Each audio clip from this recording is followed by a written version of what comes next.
Kebahagiaan tidak hanya berasal dari diri kita sendiri, namun juga kita bisa menerima energi bahagia itu dengan melihat orang-orang di sekitar kita bahagia.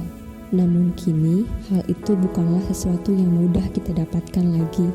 Berbagai masalah yang memilukan hati terjadi tepat di pelupuk mata kita. Melihat banyak malaikat kecil yang tidak tumbuh di bawah teduhnya kasih sayang keluarga, hati siapa yang tidak ikut terpukul? Hingga saat ini, masalah stunting masih menjadi masalah yang tak terhindarkan bagi anak-anak di negeri ini. Entah itu karena kurangnya edukasi dari pemerintah, faktor ekonomi keluarga, atau mungkin orang tua yang acuh tak acuh atas perkembangan fisik dan psikologi anak. Maka dari itu, kesadaran semua pihak yang ada di sekitar mereka untuk mencegah masalah stunting ini terus saja terjadi adalah demi bekal masa depan bangsa yang lebih cerah. Mari bersama kita jaga senyum malaikat-malaikat kecil ini untuk terus mereka menerangi seluruh dunia. Kalau bukan kita, lalu siapa lagi? Pentingnya melakukan pencegahan stunting sejak dini. Dilihat dari beberapa kasus di Indonesia, 10% dari penduduk Indonesia itu mengalami kasus stunting ini. Ini semua menandakan kita harus segera mengatasi permasalahan stunting. Karena jika tidak segera diatasi, mungkin masalah ini akan menjadi masalah yang serius bagi Indonesia, terutama bagi anak-anak di Indonesia. Karena anak-anak penderita penyakit stunting ini berisiko akan rusak sel otaknya. Itu menyebabkan proses belajar mengajar pada anak tersebut akan menjadi terhambat karena kemampuan kognitifnya itu terbatas. Mungkin bisa langsung dijelaskan oleh dokter kita itu yaitu Dr. Agus Salim Irwandi. Langsung tanyakan kepada Dr. Agus Salim Irwandi terkait stunting ini. Pak, saya ingin bertanya bagaimana cara kita mengenali gejala-gejala pada penyakit stunting ini, Pak? Baik, saya akan menjelaskan bagaimana gejala pada stunting ini. Yang pertama, kita bisa melihat dari raut wajah anak itu sendiri. Wajahnya lebih muda dari seusianya. Yang kedua, masa pubertasnya terlambat. Yang ketiga, berat badan anak itu lebih ringan dari seusianya. Yang keempat, pertumbuhan tubuh dan giginya sangat terlambat.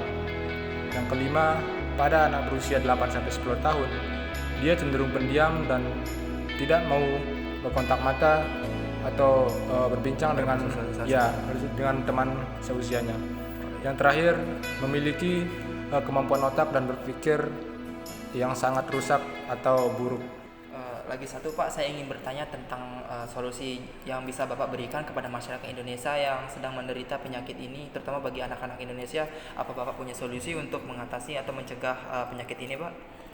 Oke, baik, saya akan menjelaskan bagaimana cara pencegahan penyakit stunting ini.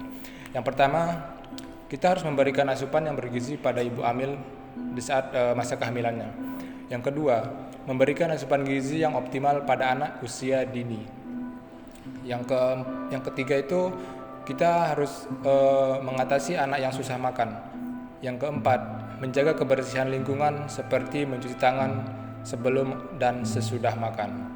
Oh, itu saja ya, Pak ya? Ya. Oke, baik, Pak. Terima kasih atas jawaban Bapak.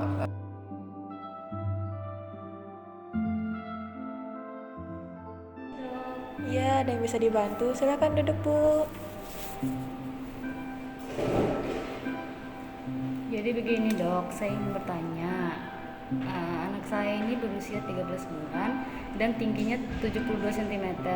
Dan kalau dilihat anak saya itu lebih pendek dari teman-teman seusianya. Itu anak saya kenapa ya, Dok? Apakah sebelumnya anak Ibu ada mengalami kekurangan gizi? Mungkin kalau masalah gizi tidak ya, Bu.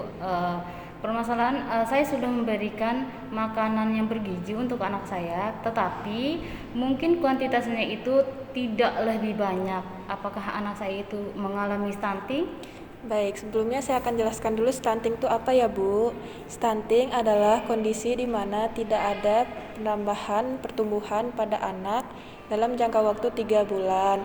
Nah, hal itu terjadi karena anak tersebut kekurangan gizi dalam jangka waktu yang sangat panjang. Nah, karena kekurangan gizi tersebut, pertumbuhan dan perkembangan anak menjadi terhambat sehingga jadi gagal tumbuh, Bu. Oh, jadi begitu ya, Dok? Iya. Jadi, anak ibu belum tentu stunting. Coba ibu timbang dulu anak ibu dari bulan ke bulan. Nah, jika ada masalah pada berat badan anak ibu bisa konsultasi lagi kepada saya ya, Bu. Oke, baik dok, terima kasih. Iya, sama-sama Bu. Permisi. Iya, silahkan.